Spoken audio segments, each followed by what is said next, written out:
Look at him. He's just dickered. Just dickered, boys. Son of a bitch. Yo, yo.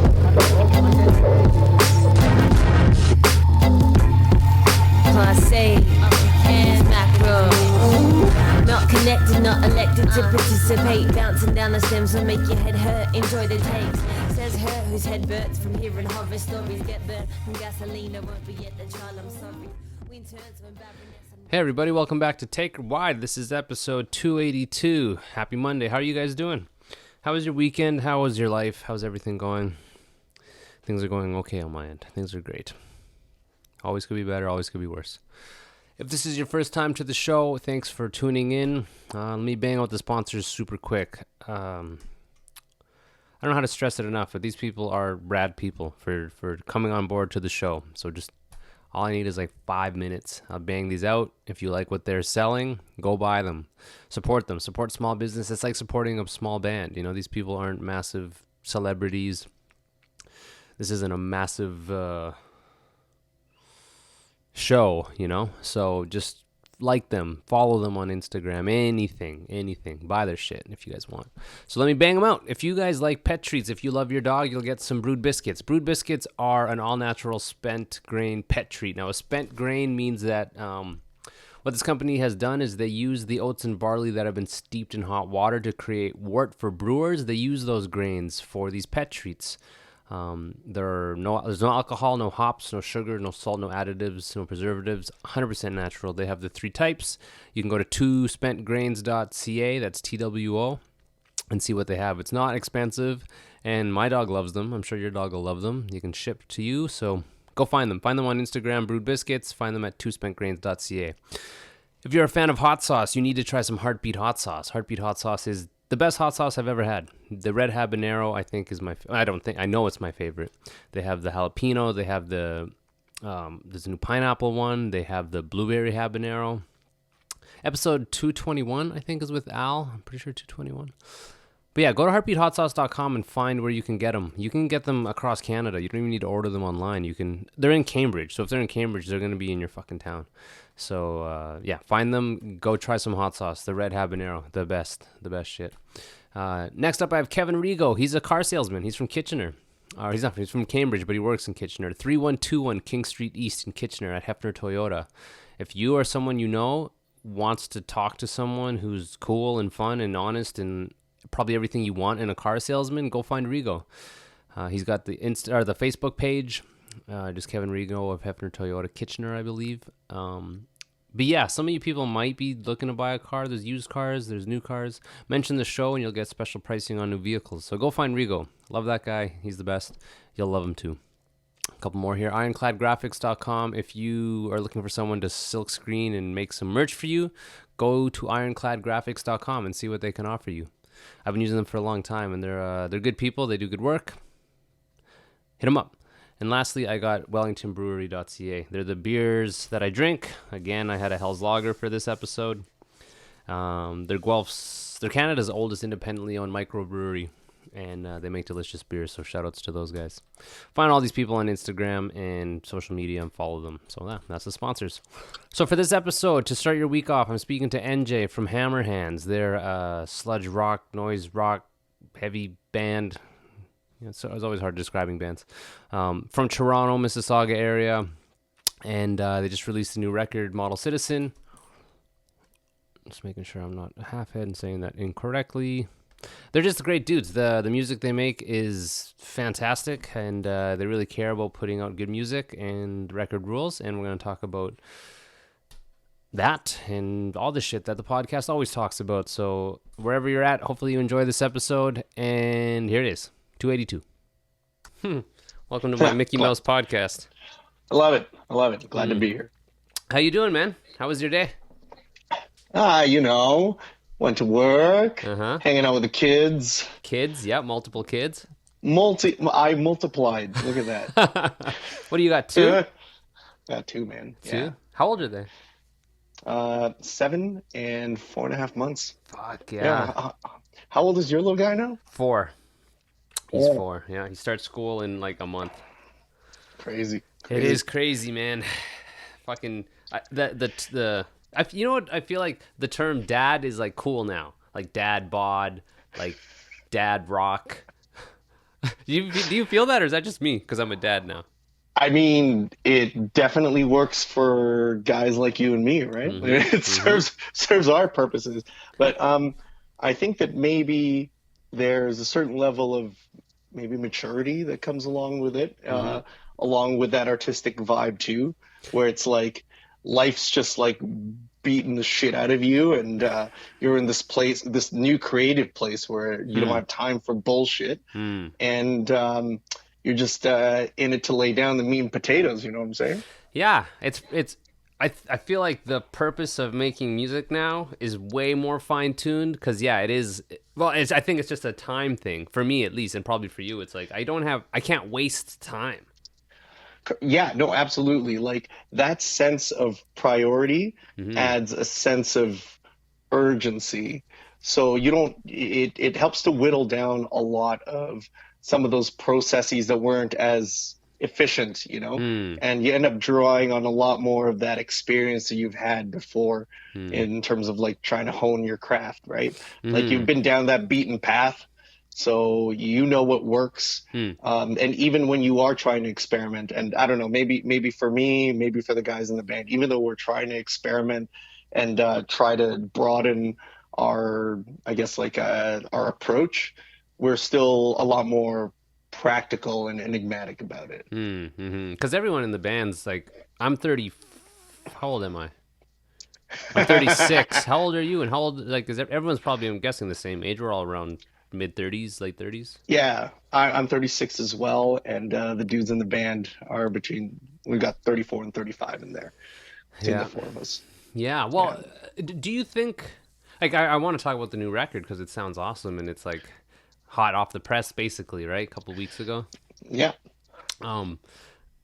It's angry, you know what I mean? Like we're playing, like back to kind of like I feel like kids who would know us if they're like teenagers, they would be like, "That's some heavy dad rock," just because we're dads. But like it's got a angry vibe, and you're not like an angry dude. Do you find it harder to tap into that, or is it still there? Like managing your sort of like.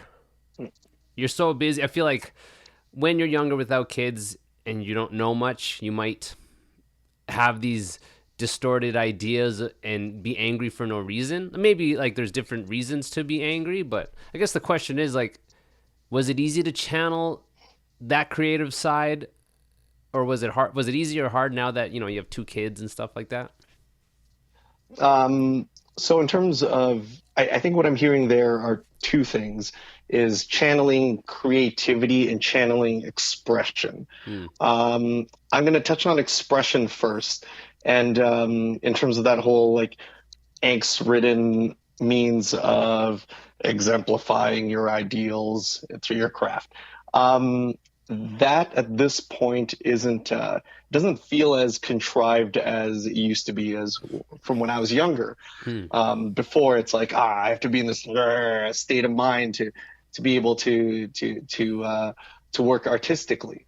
But now it's that's just like the palette, that's the medium that I and the dudes in the band work in. It's a lot more natural now, and I think that the approach or the expression really comes second to the more technical aspects of the music, or I guess like even like lyrically, we've explored a little bit more of connecting themes and like of trying to paint more of a visual kind of canvas in the way that we express. In terms of the creativity part, personally, that's been a challenge for me, just because that's where a bit of my personal prioritization has caused me to shift a little bit. But the timing of it couldn't come at a much better time, because we, the band, are riding this wave of creativity from Colin right now. And, whereas before, I guess like it was, we had more of an even contribution to the writing process. where, for instance, John and myself, we've both been dads through these records that we've been putting out. And Colin's really ramped up his creative input.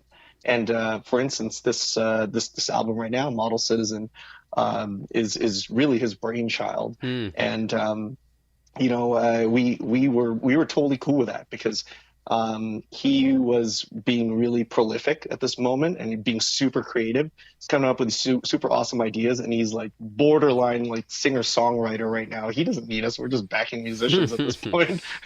But as a group and as a team, we recognize that, and we're like, wow, this is like we're in a position where we are comfortable enough with empowering him with that creativity and us being, able to hang 10 and ride that wave. Yeah. Well, dude, like I think a band should evolve in all aspects, like how they write and how they approach things. And you're like, man, we're in the exact same boat. Cause like Shawnee kind of spearheaded the last Sabatini record just cause my time wasn't what it was. And luckily I think for both of us, we have someone who can kind of push the ship. It gets a bit harder, and we're both not like career musicians in the respect that we're not on the road 6 to 8 months a year, and this isn't our job. So it is a fun thing to do, but fuck, man, like it's a real struggle to even practice sometimes. So yeah, I think like luckily, man, and it's also I think important to still stay in a window of being relevant. Like, were you worried about that from the last record to this one? Because it was, I think, 3 years maybe between records. Yes, that was like a moving target that was always like in the horizon for us. On the one hand, there's this us trying to balance the sense of like perfection with how we're going to execute our craft versus that waning sense of relevance and urgency with anybody who could be interested in what we're doing. Obviously, the longer we wait, the less people care. It's a real word, yeah. Because we as you probably know, you work hard to build a foundation with each record that you put out, and it's good if you can ride that vibe, ride that wave for a little bit, but there's a point of termination for it. And it's only inevitable. So you have to be ready with something else to take its stead. We did take our time with this one. But we're trying to be cognizant of not keeping things waiting for too long. Thankfully we were able to continue to play a handful of shows in the interim leading up to it. That really helped out. For sure. And if I may, like, I think that maybe this is something observed on our end, but I think that the other thing too, in terms of trying to stay relevant, and it plays a bigger role these days, is a maintained social media presence. So at the very least, where we were not able to play as much, we tried our best to stay relevant in that sense, so that we always had some kind of content going up.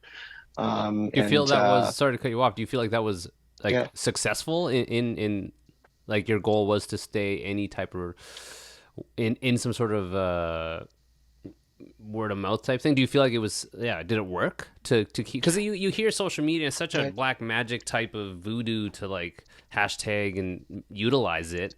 I don't know. How was that experiment for you guys? I think that for our experience with this one, I think the success was there.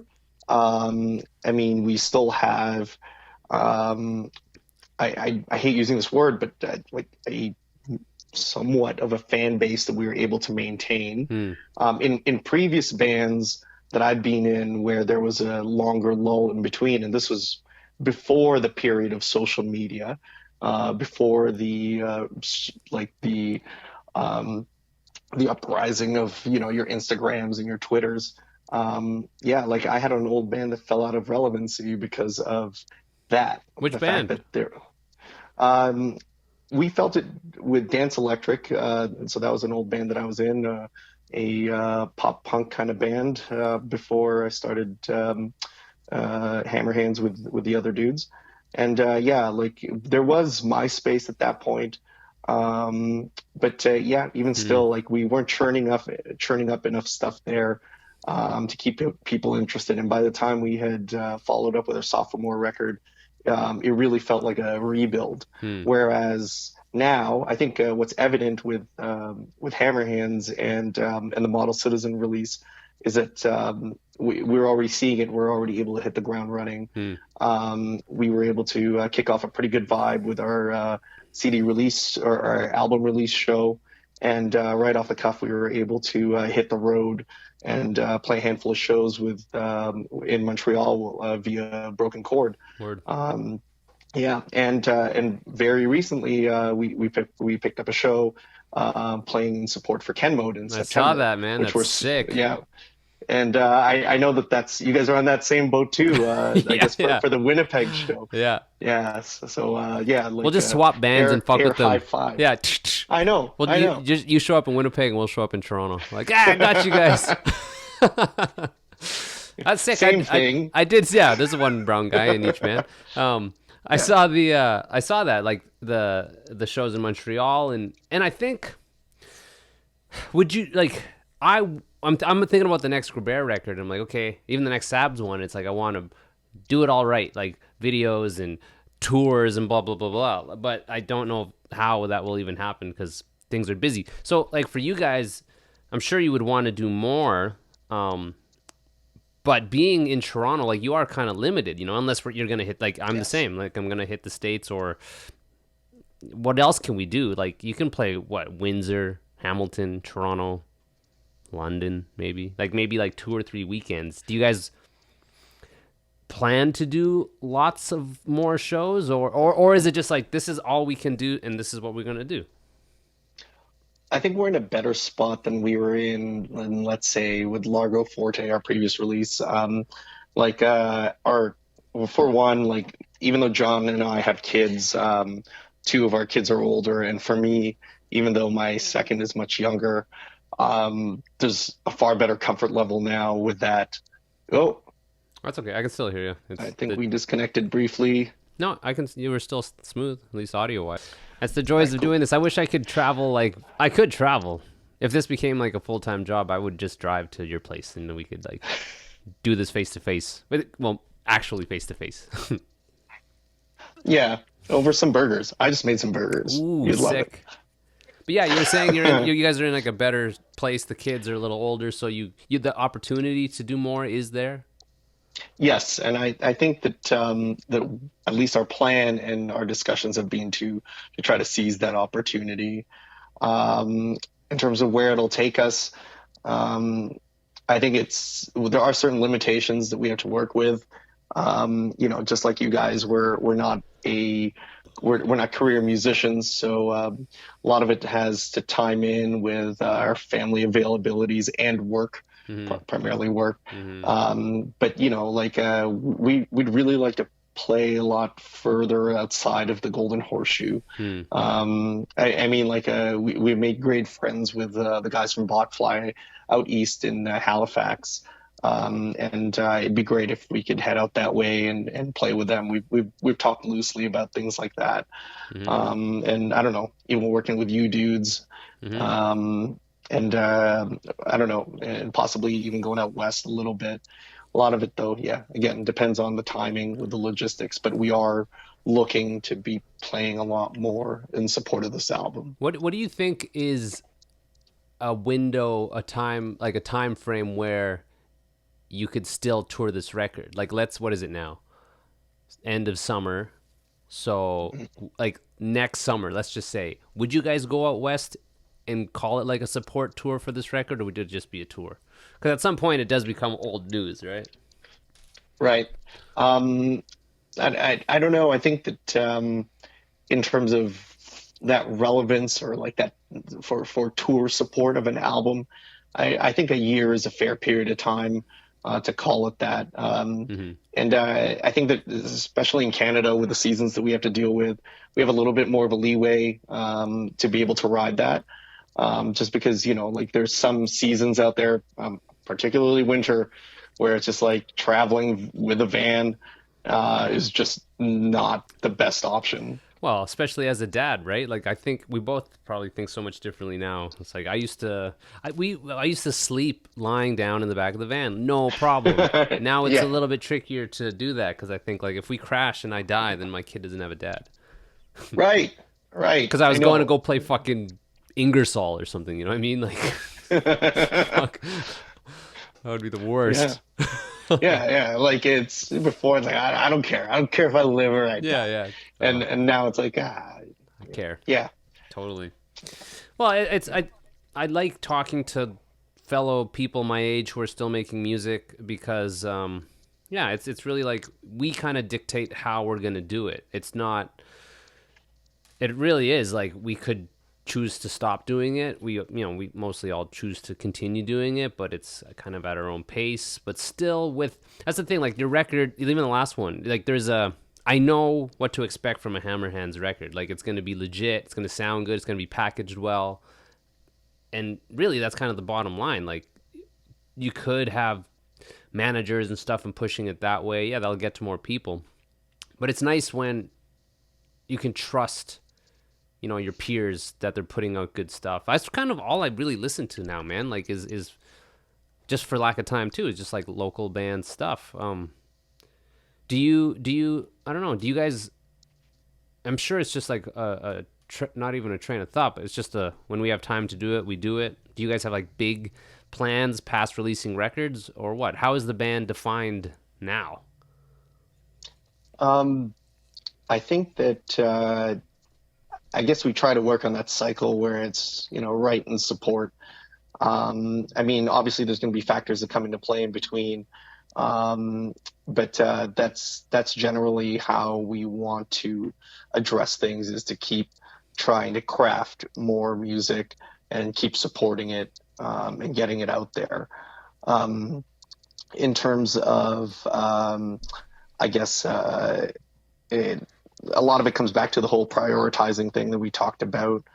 Um, but yeah, like in terms of that cycle, that's what we aim for, and Yeah. we kind of found a stride with the previous record, and I think a lot of it has to do with the fact that, like you said, we're now at this age where we know what we want, and we have an idea of how we want to do it, and like I think that's where that's where we see this simpatico between you and I, between our bands, in terms of the delivery and execution of that. I think that we're able to appreciate that in common, because we know that there's this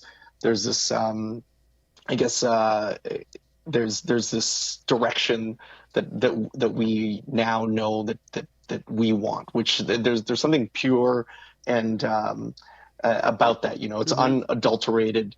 It's as unfiltered as possible. You don't have these producers, managers, things like that getting in the way.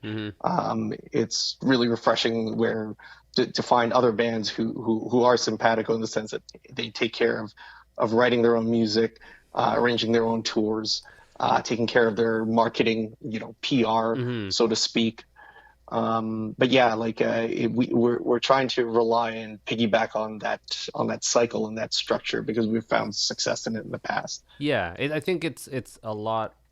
I think sustaining is key. Not burning out, not investing stupidly, which it kind of is sometimes.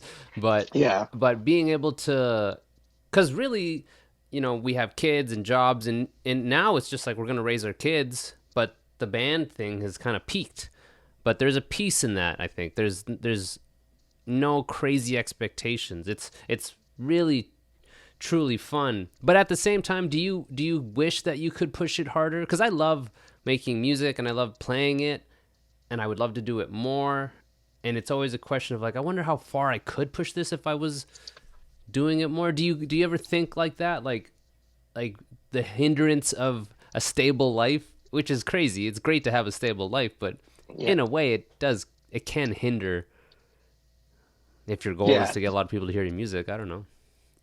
I get that, and like I don't know, maybe I'm just greedy, but like I want to have my cake and eat it too. Like, you know, it's I've made it a priority in my life, and I think that the other dudes have as well.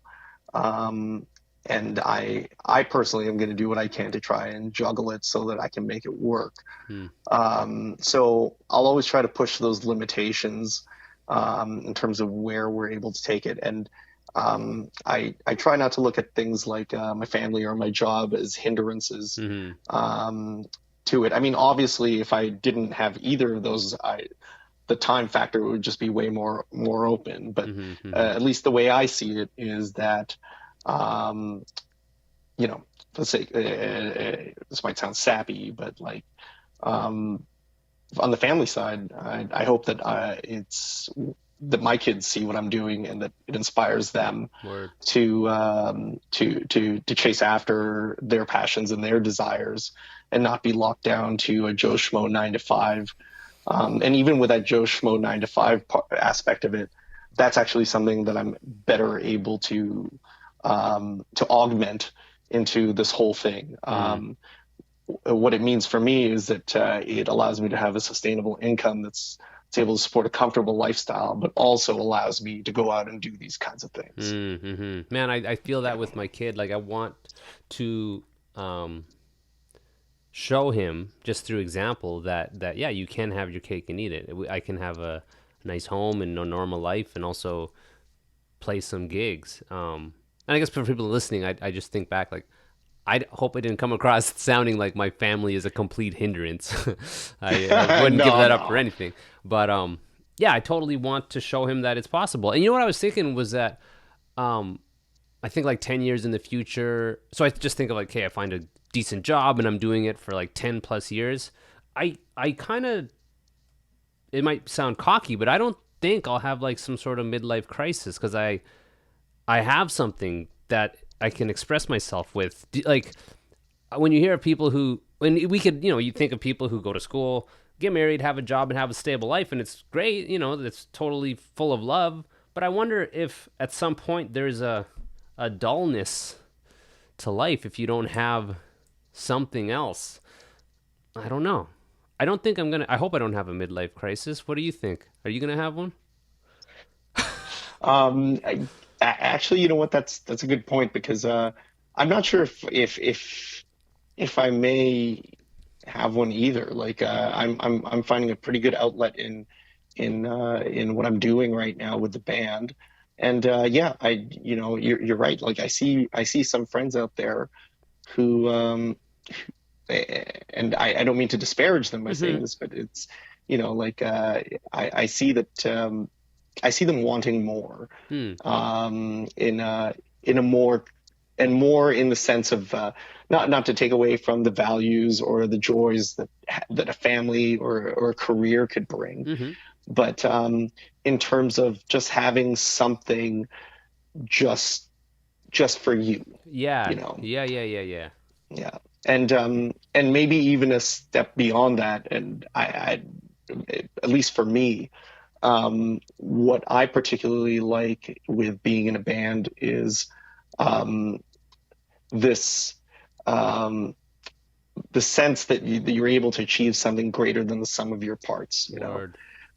That like individually we're just these schmoes, but then you take this ragtag group together and we're able to create something. Yeah, man. Wow, that's really I have confidence that will be that extra cherry on top to life. Yeah, I think about it this way too, where when you have a kid, it's so long term. You know what I mean? It's not like an album where you create from nothing and you piece it together and then you have an album that's done. Like we're in the long game, and the returns are daily, but it's different. It peaks like this throughout their whole lives. And with the band, there are a ton of these. But I think maybe, I don't know. I think anyone who has something, that like I think you worded it perfectly. Is what did you say, the sum of the greater greater than the sum of its parts. Yes, that's perfect, man. Yeah. That's like how long you guys have been since 2013 was the first thing, right? So 6 years in. Do you, like, I don't know. Where do you think in 10 years? Like, what would it take basically for you guys to stop playing, or even you personally? What would it take? Um, I'm not sure. Like, I think that because at one point I thought that that it might be over for me once my creativity gets tapped. Hmm. But it's I've come to recognize that being in the band isn't a me show, and as long as I'm in a common mindset with the individuals around me, and we're able to contribute in a way, it might not be, we might not be able to put all of our creative prowess all in one shot, but all it takes is that common interest and that common goal, and as long as that lives and breathes, I think we're in good shape. So John, did he have kids after the band started, or did he have a kid before the band started? We all had kids after the band started. After the band started, okay. Yeah. What was that like? Was there a fear in the band, like, oh shit, this is gonna stop, or how were those discussions, or what was that like? There was definitely a sense of skepticism. I was the first to have a kid, but it was so early on in the band, like the band's start, that I guess in terms of the stakes didn't seem as high, because ultimately it's like we weren't far enough into the game, and ultimately if I needed to back out and get out of there, it wouldn't have put the guys in a jeopardizing spot at that point. With John, it was a little bit different, because he had a kid next, and that was around when our second album came out. But I guess there's something different, like my personality and John's personalities are very different, and also I think that the guys were able to observe and learn from my experiences with me having my kid. So everybody, there wasn't this like big black hole or this question mark of how things were going to be. They saw, I guess, what that experience was like, what it was like to be erratic with schedules because of needs to be at home, things like that. But they also saw how like things got better over time. And from a personality standpoint too, like John and I kind of polar opposites. I'm a bit more of a spaz, and he's so laid back. So the other dudes are like, oh yeah, John's gonna have a kid, and he'll be here tomorrow. Yeah. That kind of thing. Which is that's something that I really admire about him. Well, let's talk about the record a little bit more, where you guys recorded it again with Colin, like the last one. Yes. And did you want, because I totally get, like, if it's not broke, don't fix it. But did you guys have discussions like maybe it would change the vibe and the feel to work with someone else? Or was it just you knew, like, we're just going to work with Colin? Like, why not? Yeah. It wasn't so much around the vibe factor, because the vibe was there. It was what we had learned through the years, and this goes beyond working with Colin internally through Hammerhands. I've worked with him in my previous projects in the past before, and so have the other dudes. I think that we look at recording, mixing, and mastering as an extension of the entire creative process. Okay. So we really like the fact that we can take ownership of as much of that as possible. So beyond the craftsmanship and the composition of the songs, the final output, the auditory output of it is a factor in it as well. And there's a certain vision that we already have with how we want it to be auditorily perceived. And we're able to capture that with Colin. For sure. Well, it's like, yeah, it sounds great. Like you do run the risk when you work with someone else. It's just an unknown factor for sure. And there's an excitement in that, but I get it too. You know, for the Sabs, like if we could work with everyone we did again for the last record, I'd be fine with that for the rest of our lives. You know what I mean? Like I'm good. It's fine. Now with the record too, like did songs not make it? And I'm kind of curious with like, was there a long process in the sequencing of it? Just kind of, I guess you could talk about that. No, there weren't any songs that were cut out. Just because this time around, we focused a lot on, we did a lot of pre-production, as well as lots of demoing beforehand. So that actually took up the bulk of the process, which is just reviewing all of those drafts beforehand as workable concepts before we executed on them. So that really helped to whittle out any weak kinds of ideas right off the cuff. And yeah, I think that we're just riding this vibe, the four of us now, where we get a sense of what works and what doesn't, and we're able to shoot things down pretty quickly. Yeah, well, that's I think a skill. After years of playing together, you know, you're not wasting time. You know, you're not wasting time on riffs that don't work or song ideas that don't work. So it's 9 tracks, and was it at 9 that you're like, this feels like it? Like, 'cause as far as the vibe and the theme, could there have been more songs, or maybe looking back, could you have cut 1 or 2? You know, it's curious to find out how a band lands on this many tracks. So that there was a preconceived intention with that. Okay. We this time around for this album, we wanted to make sure that we wrote enough songs that were long enough that that it would fit in an LP.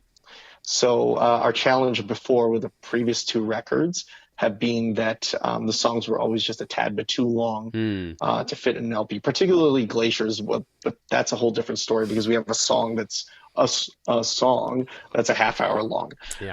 So short of a double LP, we wouldn't have been able to make that happen. But that was always like a goal that we had in mind, is that we really wanted to be able to press this on vinyl. So we wanted to have enough content that would fill that just right. So it was a little bit more meticulous. We probably could have maybe done 8 or maybe even 10, but you know, that was the general number we were floating around with, as well as the general song lengths that we were looking at too. Yeah, I guess that is something to think about for sure when it comes to vinyl. Is this the first vinyl you guys pressed for you guys? That's right. It is. That was fucking probably exciting. Did you go through Crossley, or who'd you go through? We went through Train Records. They're based out of Etobicoke. So they did our CDs for Largo Forte, and we had a really positive experience with them. This time around we were able to do a bundle with them for our CDs and the vinyl. Oh, cool. Okay, that's cool, man. Do you was it, I wonder, was there a discussion in like only doing vinyl and only doing CD, because it all costs money, right? Like, or was it just like we have to do both because both will sell? Well, we know that there's been a demand for vinyl for our previous 2 albums, and we're in a weird spot now because I guess for the first time in a long time, both the format of compact discs and vinyl are kind of viewed as novelty now, because they're both archaic forms of physical media at this point. You know, I mean, our laptops don't even come with drives anymore. So there's a certain they both have that common element, that both vanity type of element to them, that novelty vanity element to them. Actually, this was hotly debated within the band, was that if we stick with CDs, it's a no-brainer in terms of cost efficiency. But the other factor was that we wouldn't be jeopardizing on audio quality. You can go as hi-fi as you want without losing any of that. But there's also definitely the charm that comes with vinyl. And there is that analog. There are those analog enthusiasts out there who want to listen to music in that format, tapes as well. Definitely huge comeback in the past few years. So what it just came down to in the end was fuck it, let's do both. Yeah. We were the same sort of vibe. You know what I mean? Like, people will ask for both. So, I want to ask too about the songs, like the open. I always feel the two. Let's talk about the first track and the last track. Was that always the decision to like open with? I forget what it's called. I gotta check right here. Pleasure Island. Or closing with Bastard Jesus, or was it, when you wrote it, was like, oh, this is going to be the opener, or the other one, this is going to be the closer? That was contested too a little bit, but we ended up going with Colin's vibe with that, just because with him having been the principal composer for this particular record, he had a vision for the overall flow of the album. So we kind of trusted him on this one, and we did have some differing thoughts about the order, but not anything terribly contentious. Like I like having both of those songs where they are now.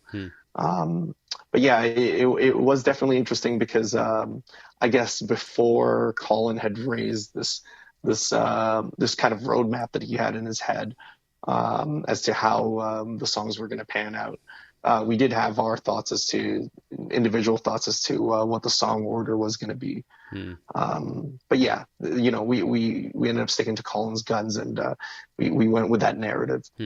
Yeah, well, you trust him, right? Like, if he's kind of the essence of the record, maybe in the sort of creative vision, at some point you do have to trust your bandmates. Like, all right, but yeah. I'm sure it wasn't that like hotly debated, like, no, it has to be this track, or I'm out of here. What happened to Hammerhands? They couldn't they broke up. They couldn't figure out what song was gonna open they couldn't the album. Figure out the song order. Yeah. I was talking about the artwork too. Like, it's a contrast from Largo Forte, where it's very stark. And did Colin like kind of spearhead that too? And I'm looking here, who did it? So all of our art has been done by Justin from our band. Okay. So he's just a really good graphic designer and artist. And I think that this time around he was experimenting a little bit more with the use of negative space, almost similar to how our approach was with Glaciers. But the Largo, as good as it was to have such a landscape of a design in it, this time around decided to go minimalist with those elements. And also he'd been playing around with a lot of symmetry and geometry. We all really liked how the HH logo in the front ended up turning out. But there's one thing that I really appreciate about the art, though, is the continuity. He's been able to maintain the integrity of the font work that's been consistent through all the records, and the layout. So he's just, I don't know, like we're like super lucky and super blessed that like we have this artistic visionary in the band, and I have full trust in his work. Was it like, I guess even with recording, like, were there discussions of like who's gonna do the art, or it's just kind of like Justin's gonna do the art? You know it. Yeah, it's always Justin, no question. Yeah. It makes sense. Like as we wanted to, I guess, showcase as much of us as we could in our work. Yeah. Well, that's actually, it's like super close to the heart, right? Because like you guys, like, members are mixing and recording it, and someone's doing the art, and it's like wow, it's such a truly collective piece of art where it's like, yeah, we did everything basically. Yeah. Huh. Yeah, we definitely take pride in that. Yeah, and at the end of the day, like it's we're super proud of it, And I could say that it was my pal who is in my band that designed the record, and yeah. Gear wise, did you do anything different in the studio from the last record? Like, have you added more to your setup from Largo, or your sound on the record? Like, what'd you use? Since Largo, we've been trying to maintain as much of the elements that we could reproduce live. Okay. Whereas with Glaciers, we threw all caution to the wind and brought in as many amps as possible and layered it to shit. The key difference with I guess Largo and Model Citizen is that there's a lot of those I guess like spaghetti western type of sounds or sensations that you would get from Largo, and that was from using a lot of reverb. We did bring in some amps that would have a bit more of that twang. But this time around, we were a little bit more stripped down. We did introduce some different types of fuzz. This was a particularly fuzzy type of record for us. So we brought those elements in, but for the most part, we have everything that we would be able to replicate live. And we're lucky in the sense that even when it comes to trying to thicken up guitars, Colin and I, our live rig, we both use two different heads already, two different amps simultaneously. So when it came to the layering process, it was natural.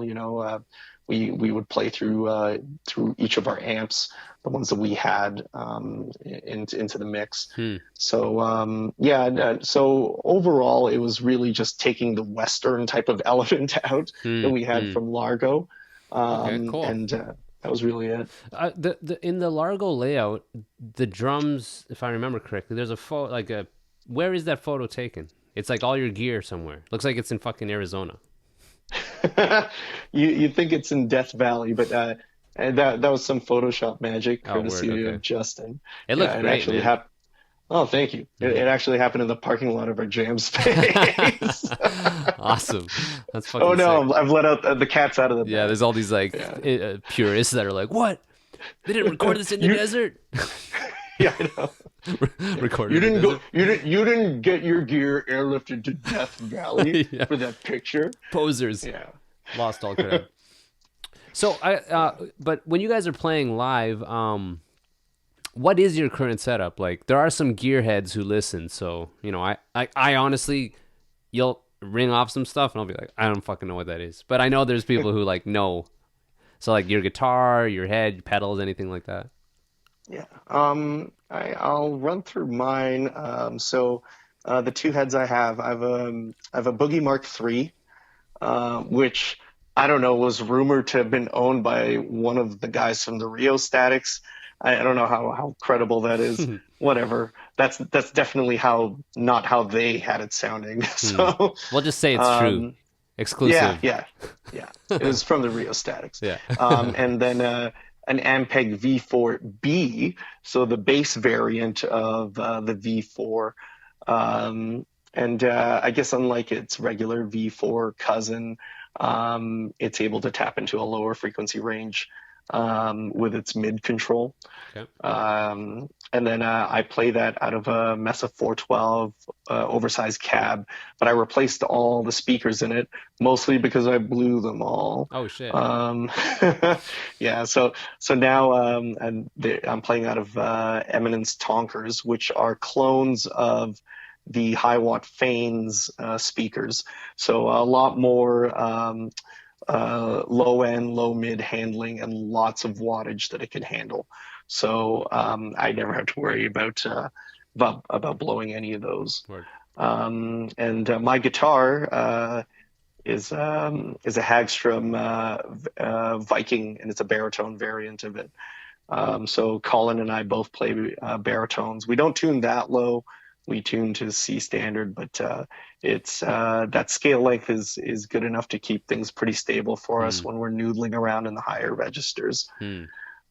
Yeah, and then I don't know. I've got a few knickknacks here and there for pedals, but I think that primarily my high gain sound is driven by a Proco Rat for my distortion and a big muff.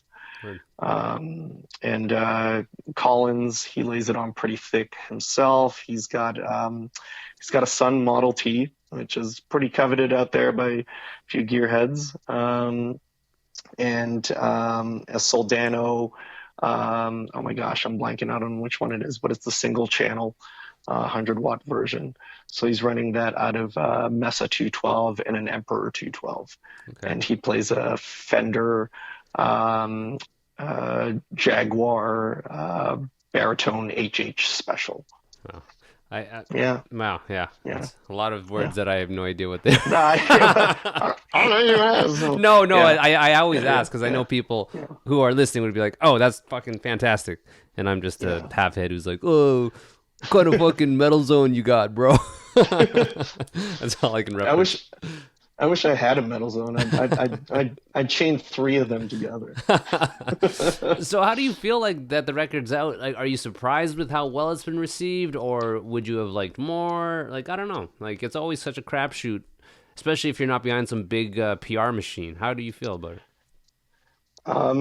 So we've been feeling pretty good about it. And actually, speaking of PR machines, we did end up enlisting the services of a PR company, a third-party PR company, just because when it came time to, I guess, drawing straws as to what had to give in order for us to be able to keep our priorities straight with all the things that were going on. PR is probably the one that we had the hardest time with maintaining, just because of the legwork that goes out into constantly reaching out. It's hard to get the word out if you don't have some type of press credibility already established. We actually ended up going through a PR company called Prescription PR. Okay. Prescription PR, and they've been pretty good at getting our stuff out there for reviews. And for some exclusives. I mean, that's not to say that we would have been able to do it on our own, which we were able to do on a smaller scale with Glaciers. But, it's we recognize the reach that those kinds of companies are able to get, and anything to help get the word out on a far bigger scale than we're capable of doing in a shorter period of time. We figured that that would be the best way to go. Yeah, man, that definitely helps. I think, especially, I think when the bottom line is like a good, I hate calling it a product, but like a good product, that itself, I think, will sell itself. And then in addition to some shows and in addition to like decent PR, then really, like, what else can we do? We're not going to tour our dicks off. I'm not going to sit and try to get reviews. So it seems like the best kind of stew to give it the best sort of shot. It's not that it's hard, but I want people to hear what I'm doing. Like, even with this fucking podcast, like, I want people to hear. I want people to hear my music, and it's tricky to really do, not so much do it well, but it's just there's a fucking tsunami of music. It's easy to get lost in the fucking tidal wave of it all. But man, I'm stoked for you guys, man. It's sick that you guys are doing that Ken Mode show, and the band itself, I feel like, is in our circles is like a reputable, like, you could trust that it's going to be a sick show and that the music you guys are putting out is great. And Thank you. Yeah, man, I'm fucking stoked for you guys. I'm glad to have you on because, like, I see you and we chat and stuff like that, but you're a dude that I've wanted to get on for a minute just to talk and even just like to hang. Like, last time I think I saw you was in Toronto at some random bar with Crossley. I know, yeah. It was nice. It was like, oh, fuck, Sanjay. Nice. Yeah. Oh, yeah. And likewise, my dude. And Yeah, and I think it wasn't just too long ago that I found out that you were based out of Ontario. I always thought that the Sabatini, all the Sabatini guys were out east in Montreal. Well, But they are. I'm the yeah, only guy in yeah, Ontario. yeah, Yeah, it's funny. We just did an interview, or I just did this interview, and so the guy's like, "So you're from Montreal, right?" It always happens, and I'm like, "No, I'm from Toronto area, Cambridge." He's like, "Okay, well, but like you're from Montreal," and just kept like kind of going with like, "Let's just say you're from Montreal." It's like, okay, whatever. yeah, I guess I am, yeah. but yeah, I try to wave the Cambridge flag high. Like no one fucking knows, Where's Cambridge? Unless you're from Kitchener or something. Well, dude, this is about all the questions I kind of had, and then I wanted to play a track if that's cool. Yeah, awesome, man. Like I'll make my suggestion, but you're the guest, so you could play whatever you want off the record. I was gonna pick Maximum Beta, but whatever we could. What do you think we should play? I'm totally good with that. Dealer's choice, brother. Okay, we'll play that. I'll have to edit it because I'm not that fancy. But I'll put it in right here. This is Maximum Beta off of Hammerhands Model Citizen, which is out now. You can grab it on vinyl. You can grab it on CD and digital, of course. Right here.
There it is. Okay, sweet, man. So it's hammerhandstheband.bandcamp.com, right? You can just do hammerhandstheband.com. That we have that handle. Yeah. Perfect. Okay, and everyone can check that shit out. And a lot of people listening already know you guys, so grab that record if you haven't already. And yeah, I don't know, man. I don't know when I'll be in Toronto next, but well, you're in Mississauga, right? Yeah, Mississauga, Brampton. Okay. Yeah. Well, I'm sure I'll run into you, man. Is there anything else I should before like we close this off? Like Hammerhands the Band is the best way to get it, and then that show. When's that show with Ken Mode? September? September 8th. Okay. Yes. Okay. Yeah. So our buds from Pale Mare and Iron are going to be in there too. Yeah. So we're super stoked. Okay. Cool. September 8th. I might be able to even make that out. Do it. We'll see, man. I'll bring a beer and a koozie. Do you think anyone even uses koozies? I use them, and everyone's like kind of blown away, like, "Oh, cool!" I'm like, I thought everybody had these things. I don't know. I might be the wrong person to ask because, like, so me and the dudes have become quite the beer snobs. And it's like, well, we would ideally pour it into a glass. So No, I feel that, man. I feel that. When I do it at home, it's always better. It's always better. I don't know. I'm in a rush when I start these podcasts. I'm like, fuck, throw the koozie on. And like Sabs, we made a whole bunch of koozies, and they did not sell at all. No one fucking bought them. So I'll give you one if you want one. I'll see. I'll take a koozie. Okay. I'll take a koozie. Okay, cool. Well, man, I'm gonna I'll close this off. But yeah, stoked on the record, man. Thanks for doing this, man. Thanks, my dude, and looking forward to seeing you soon and hopefully playing together. Yeah, hell yeah. I'm sure it'll happen. It will happen. It's inevitable. Yeah. We'll be old men and still doing this. Like, remember when we fucking were young and still doing it? That'd be sick. I really hope that, man, that we can all be just gray hairs, like with shitty tats and just, still putting out sick records. That'd be cool. Yeah, We'll see. that. We'll see. All right. Well, cheers, man. Tell the guys I say hi. And yeah, thanks for doing it. My pleasure, my dude. All right. Peace. Cheers, brother. Peace, buddy. Okay, cool. Yeah, grab the record. It's sick. These dudes are sick. Sounds so good too. Yeah, hammerhandstheband.com. I'm pretty sure. I just want to double check that right now. Great podcasting, me looking up stuff. Yeah, hammerhandstheband.com. So yeah, shout outs to the sponsors. Brewed Biscuits. Go to twospentgrains.ca. Order your pet treats. Heartbeathotsauce.com. Get your hot sauce. Kevin Rigo at Hefner Toyota. Go buy a car from him at 3121 King Street East. IroncladGraphics.com for your silk screening needs, and Wellington Brewery for your beers. I have merch, guys. I have the Kife Life patches. You can put them on and be cool. I got the Taker Wide pins. I have t-shirts, all sizes. I have some hot sauce. I have some brewed biscuits. Just hit me up. Send me an email, steve@takerwide.com. Rate and review if you guys haven't. That'd be sweet. Follow me on Instagram, Taker Wide Podcast. The YouTube page is there, so just subscribe to that if you guys can. I don't know. I as always, I appreciate the support, man. Fuck. I feel like there's so many podcasts nowadays that I'm surprised anyone like gives a shit. Just because there's so much out there. But I really hope that you guys enjoy the show. I hope you get something out of it. Just hit me up, email me, Facebook me, whatever, man. We'll talk, and I'm sure I'll see you guys out there. Specific friends who I haven't seen in a long time. Miss you. I love you guys. And yeah, takerwide.com. That's it. What else? Nothing. I'm out. Peace.